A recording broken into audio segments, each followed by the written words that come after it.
Hey, this is Josh with Utah Backyard Ballistics. Today we're out here testing our new long range target. This is specifically meant for real long ranges, shooting 1,000 yards or whatnot, where you want a big piece of self-healing target so that you can really see your hits and not have them miss the whole paper, if you know what I mean. But anyways, it's gonna come with a 12-inch gong piece of steel. Right now we just got the rubber in, and we're shooting groups, testing out a couple other ammos at 100 yards first, and then we'll go to longer range. But this is a 4 foot wide by 3 foot tall piece of self-healing, and as you can see, we haven't really even painted it a good solid coat of paint yet, but it doesn't matter. You can see those hits from 100 yards through your scope just fine.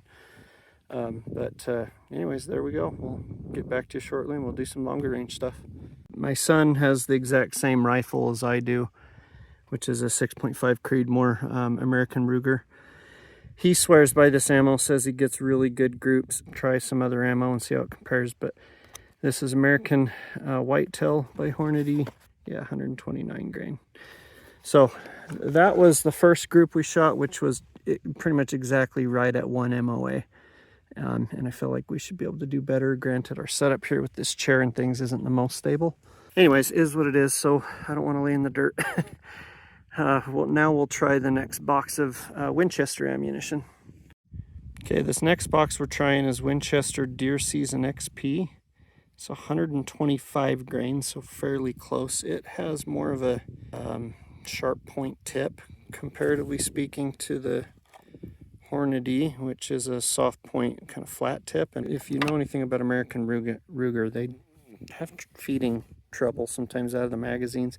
These pointed tips tend to do a lot better, so I'm hoping these are going to be as accurate or more accurate than the Hornady American Whitetail. So we'll see how it goes. And we'll shoot a 5-shot group with these ones. I didn't do a 5-shot group with the American Whitetail because I've already shot that ammo. Okay, well that answers that. Geez, that group sucked. I have my caliper out here today. I forgot it at home. So this is a 2.5-inch group. I still feel like that ammo actually did shoot better. I'm interested to also try taking the suppressor off. It forced me to readjust my zero when I put it back on, but I wonder if it shoots more accurately without the suppressor on.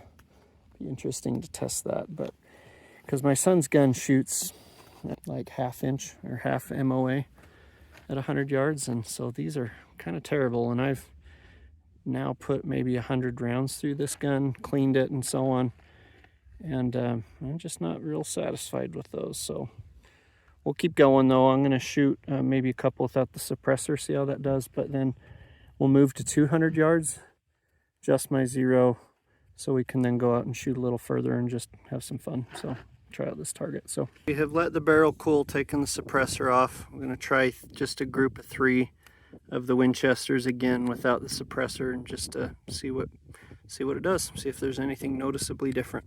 The suppressor had not come loose, it was tight still. Trying to take out any other variables. So okay, we shot those 3 rounds, and I'm walking up to the target to show y'all now, but it is unbelievable what difference it made taking the suppressor off, which is really disappointing to me. I really wanted to hunt with my suppressor, not just deer hunt, but coyotes and stuff like that, and to lose that much accuracy just because of the suppressor is pretty disappointing. And again, I'm 100% positive the suppressor didn't come loose, but I use that suppressor on 300 blackout on my let me think, my 223 rifle, as well as that 6.5 Creedmoor. It's a 30 caliber suppressor, and I wanted to use it on all my rifles, not have to buy dedicated suppressors. And so 2 of those rifles also have the same muzzle brake on. The 6.5 Creedmoor and the 223 have that same muzzle brake, but I haven't cleaned that suppressor maybe 1 time, so it's probably had, gosh, 1,000 rounds through it since I've cleaned the suppressor. And I was told you didn't need to clean them all that often, but that kind of makes me wonder.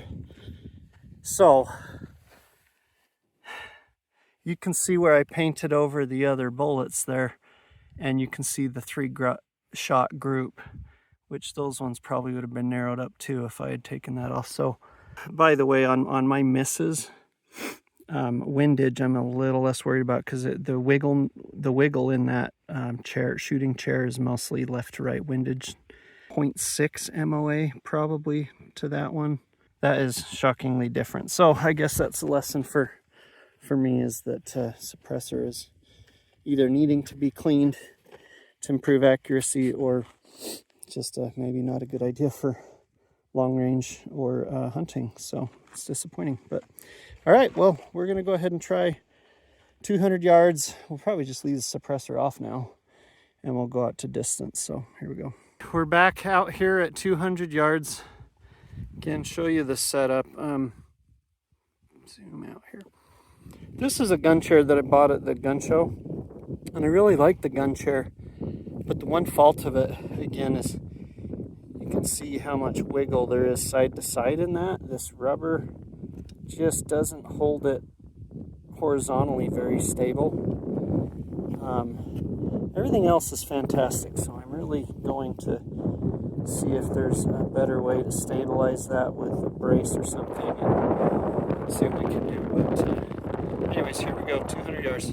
Okay, first we're shooting a 3-shot group of this Hornady American whitetail again from 200 yards. Okay, now we're just driving up from 200 yards to go look at those shots and measure them and let the barrel cool down to give the Winchesters fair opportunity at it. We will show you those measurements, and then we'll go shoot the Winchesters. Okay, well, yeah, from 200 yards, that one is kind of I don't know if that was a flyer, or if that was me, or if you're including that one, that is still less than a 2-inch group at 200 yards. These two, darn, if I could have grouped those together, that is seriously half an inch apart from 200 yards. And the point of impact really didn't change much by taking off that suppressor. So, because my aim point with this ammo has been the red mark there. With the Winchester, it's this bolt right here. So, okay, we're back here at 200, and we'll go ahead and get these Winchesters loaded up. Okay, now we're driving up there from 200 yards to see how the Winchesters did, but I did make one little mistake. I didn't want to use that bolt as my aim point, because I didn't want to shoot the bolt, ruin shooting the steel later, so I had to use the same aim point as the Hornadys. Okay, here we are. So it's these 3, 1, 2, and 3. And those are, gosh, right about 2 inches. So about a 1 MOA group. So not bad, but just not as good as the American whitetail. But anyways, see what we can do now on the steel and at longer range. On the white spot there, so that we can have a nice clear aiming point but on the steel. But just wanted to point out that we're shooting this self-healing target right now with deer ammo, which is expanding ammo, which is not ideal for self-healing targets. Yet it doesn't really destroy it either. I mean, you can paint over it, you could silicone over it later as well and fill those holes a little bit more, and it does just fine. So this is great to me for long range. But ideally for high volumes of ammo, you probably would want to shoot it with full metal jacket the best you can. But anyways, we still love these targets, and we'll only use these for long range because they just work so good. So we'll demonstrate that here in a moment. Okay, we shot a couple more shots at 200 yards on the steel just to move that over a little bit and get it dialed in. We're still going to make one more maybe click adjustment or whatnot, but I'm just going to move to 300 now though and save the ammo. But before we load this up and go to 300, I just wanted to show I got this strap to try to help steady that. I don't know that it did much, but it might have steadied it slightly, and anything helps, but it's still pretty wobbly back there. So okay, we're now here at 300 yards. Another advantage that I like about this big target for long range shooting is that it's a lot easier to hit it with the rangefinder. You're so wobbly and stuff, a lot easier to hit that target and know you're right at the distance you want to be at. So let me get set up at 300 yards, and we're probably just going to shoot the steel. Once we get a hit, we'll move on regardless. As long as I hit the steel, I'll just see what my dopes are and keep going back in distance. So. Okay, so we're using the Hornady app for ballistic calculator. It's telling me that I should hold up by about 2.1 MOA at 300 yards. And right now we got a wind right in our face that's about 10 mile an hour, 8 to 10. It's bouncing all over the place, but it doesn't say to hold over much at all, of course, because it's mostly right in our face. So we're just aiming center and see how that goes. Okay, here we go. We're going to see if we can't capture the still hits on the phone for you. So try to hold the phone a little bit. I don't know if you heard that, but definitely a hit. I think that was a really good shot. That was in the white. Let's see if we can show that in the camera here.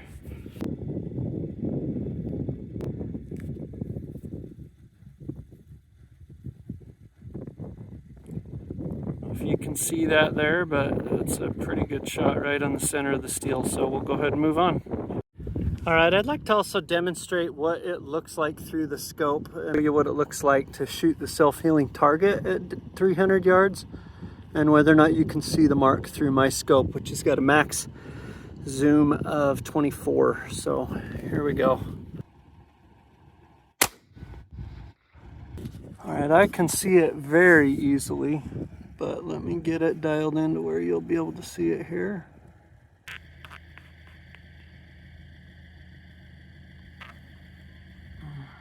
Gosh, get the camera to focus on it here. I don't know if you can see that through there or not, but I aimed at the little red dot that I'm slightly down and to the left.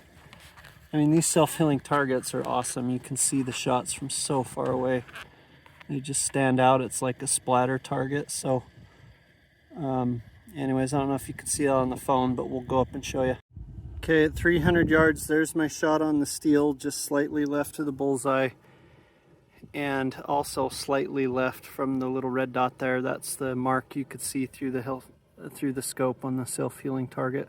They're awesome for long range. The idea of having steel surrounded by self-healing. You don't have to chase dirt splash and stuff. I love it. So, all right, we'll move to 400. Oh, crap, I covered my mark. Oh well.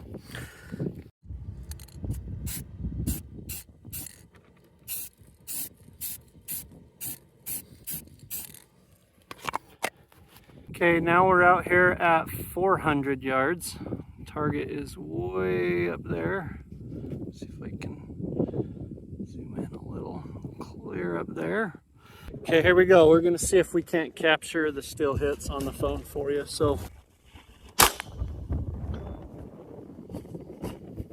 you heard that, but definitely a hit. I think that was a really good shot. That was in the white. Let's see if we can show that in the camera here.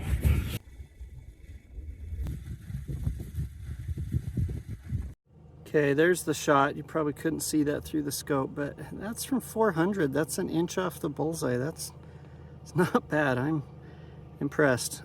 Just wish I could do the same with the suppressor on. But anyways, we'll go back to 500 now, see what we can do.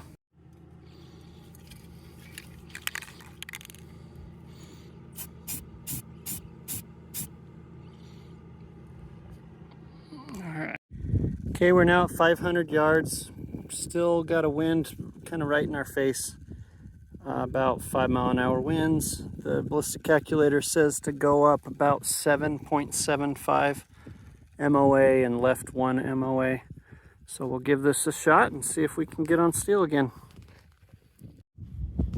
All right, here we go. Mirage is nasty now, but let's see what we can do.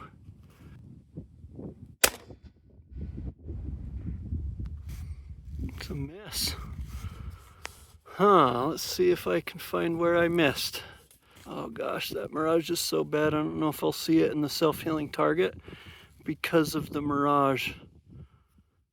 But I think I do see it. I think it's just slightly right I'm gonna try holding a little bit left. It could have just been me pulling it too, who knows. Okay, here we go again at 500 yards. Actually, I don't think I dialed enough for the wind, so I adjusted the turret. We'll aim dead center again, and instead of holding left edge, and we'll see what happens. So here we go.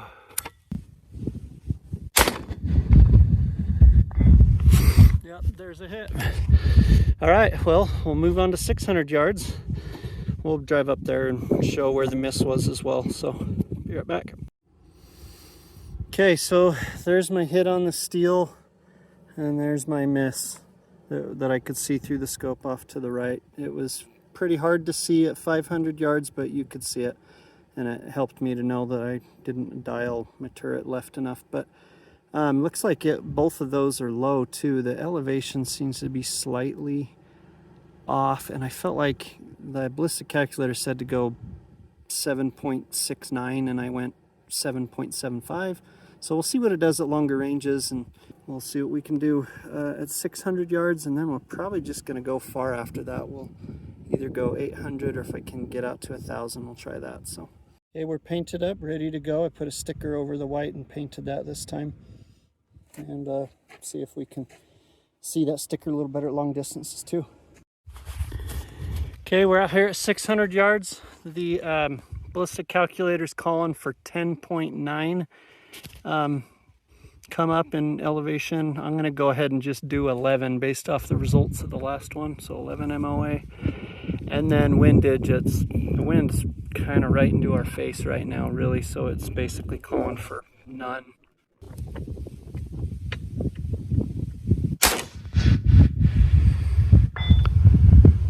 There's a hit. Dang, that was a really good hit again too. That looks like it's maybe an inch low of the white paint at least. So I mean, it's on steel. I guess it's not that great because it's not in the white, but it's a hit on the steel, so it's probably just 4 inches low. But windage and all that was great. So sweet. Let's keep moving back. Okay, that was a little better than I gave credit for. I saw, I think, more of the splash from that distance and thought it was lower, but that's, I mean, 2 inches low from bullseye at 600 yards. I take it. Anyways, I know that's, to some people, they're probably thinking that's not good and stuff, but I am an amateur shooter, so I will take it. All right, well, we'll keep pushing back. Okay, we're out here at 800 yards now. This might be the last shot of the day. If you can see our target clear out there, I don't know that I can go any further back here and still see over the top of this hill, so 800 yards might do it, but this is already going to be a tough shot. The wind is now at an angle. It's not right into our face. I'm estimating it at like, gosh, 15-degree angle from right to left slightly, you know, and then wind 5 miles an hour. Let me see what I put into the calculator. Okay, anyways, yeah, the wind is swirling a lot. I'd love to get a first shot impact, but it's a tough shot. I'm not sure that's gonna work on this one, so here we go.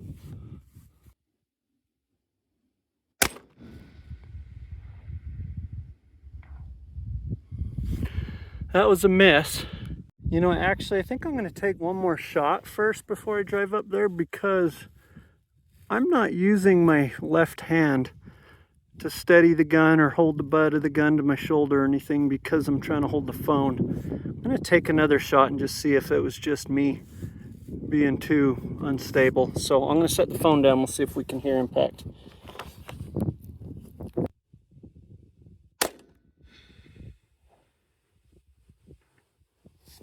No, that's a miss again. Cool thing about the mat, you can hear it hitting the mat from clear back here. It sounds distinctly different than hitting the dirt and stuff too. So let's drive up there and see what's going on. Okay, here's both our shots. The windage was good on the one in the middle. The other one missed left. I don't know what happened there. It could have just been, again, the shakiness in that chair, but they're both low, consistent with each other. So we'll see if we can bring the turrets up a little bit. This is why I like these targets. If you're shooting on your own and you don't have a spotter, and the recoil of the gun and everything, it's really hard to see where you missed if you're shooting steel alone. But here you can drive up there or walk up there. Walking would suck, but you can see where your misses are and adjust for it and get hits on steel. So we'll see what we can do. So that's what I'm gonna say, a foot low. We're just gonna show you how long an 800-yard shot is. So there's our target. We're gonna drive up that dirt road as high as we possibly can on the top of that hill, and that's where we're at. So all right, let's just put our hands on the steering wheel and we'll drive up there.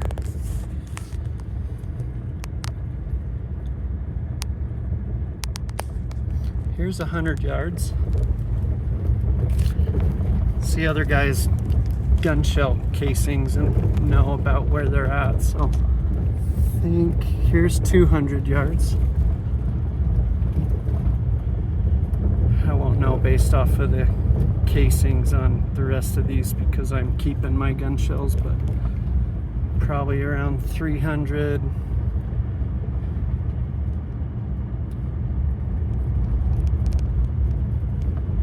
Probably about 400.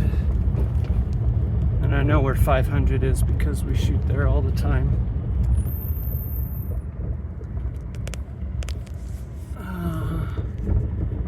500 is right there.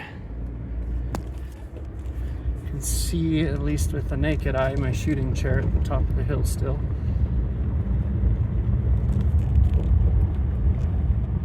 So I think this circle there was 600.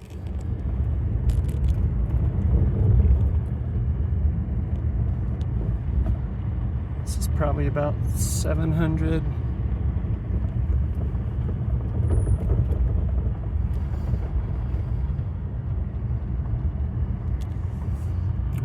We're up here to 800 yards. Just park on this side this time. So I think that camera's not going to give you a real good idea of how far that is. The naked eye would make a lot more sense here, but that is a long ways away. All right, well, grab our headset.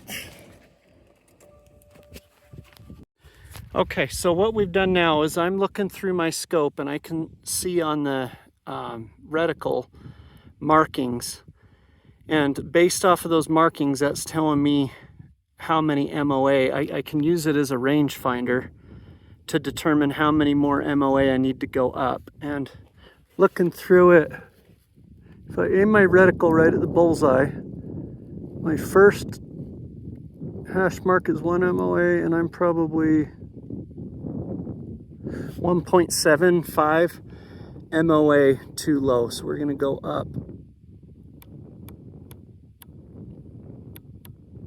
1, 2, 3, which is funny because that's right on 0, except for we made a whole rotation on the reticle. So we're gonna give that a try and see if we can get a hit on the steel. Might be a touch low still, could be 2 MOA high, but it's kind of hard to gauge, but we'll see what we can do.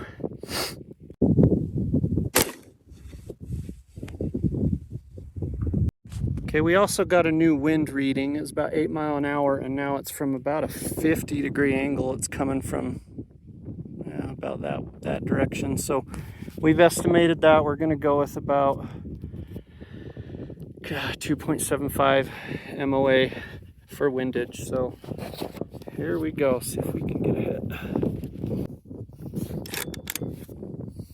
Okay, that was a miss. Try again.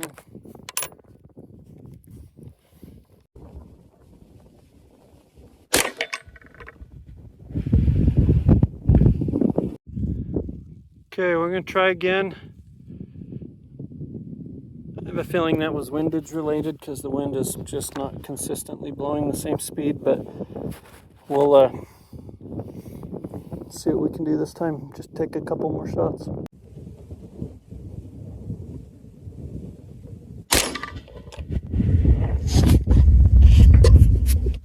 Don't know if you heard that, but that was a hit. Dope. Okay, here's the results. So we got the one shot on steel right there, another shot right there, and another one clear left over here. So definitely wind is messing, you know, with me. If it was a consistent wind one direction, I think I'd do better, but it keeps swirling. Right now it's going left to right. So, and I did see during one of the shots a dirt cloud off to the right that made me wonder if I had missed right, because you don't typically see the dirt cloud when you hit the self-healing target, because the dirt cloud's behind it, and I saw that one. So they were kind of all over the place from there, but I'm glad I got a hit on steel, and it took 4 shots. That's not terrible for my standards, and I'll take it. We're gonna call that a day, go home, and got a little shooter fatigue. It's hot, it's getting windy now. It's not like it was this morning, so I think we're gonna call it good. But let me know your impressions. Thanks for watching, y'all.